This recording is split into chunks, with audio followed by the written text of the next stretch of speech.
Iż-żieda fl-opportunitajiet ta' xogħol f'Għawdex kienet rikonoxxuta minn studenti universitarji Għawċin. Għalkemm jifhmu li għad hemm sfidi importanti x'jinelbu, ma' One News esprimew apprezzament għal dak li diġà sar f'dan il-qasam tant importanti għalihom. Naħseb li xogħol qed jiżdied ġifieri. Però hemm bżonn li jsir ħafna iktar, ovvjament bħal kollox, bħal dejjem f'kollox. Però naħseb li l-ħidma qed issir u qed jidher il-frott ġifieri. Ifhem, miżuri qed jittieħdu tajbin, ġifieri hemm improvement, tidher l-improvement. Saħna nippruvaw nikkollabraw forsi mal-ITC biex naqdu nixxortjaw dik il-link bejn l-employee u l-employer.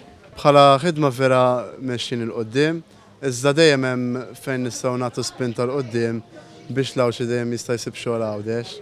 F'ħafna setturi għadna ftit lura. Bħalissa kif nafu sew ix-xogħol f'Għawdex żdied. Iżda il-problema tal-Għawċin mhijiex li m'hemmx xogħol, imma m'hemmx xogħol adattat għalihom. F'20 xahar, Gvern Laburista ħoloq ma' 832 impjieg f'Għawdex, dan b'kuntrast ta' 18 l-impjieg li ħolqot amministrazzjoni preċedenti fl-aħħar sena tagħha. Minkejja dan għad hemm persuni li għandhom sfida kbira biex isibu impjieg u hawn jidħol programm ieħor li qed ikun promoss. Jiena naħseb li l-iskema tal-garanzija ta' żgħażagħ hija waħda utli ħafna għax hemm ċertu żgħażagħ li l-edukazzjoni tradizzjonali mhix adattata għalihom għandhom u hemm xogħlijiet li m'għandekx bżonn titgħallem tmur l-università għalihom, jiġifieri hija ħaġa tajba ħafna.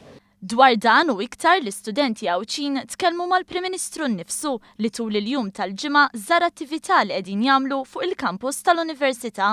Għax kif jispjega Janitin Mintoff, il-ħidma tal-Grupp Universitarji Għawċin ma taqta' xejn.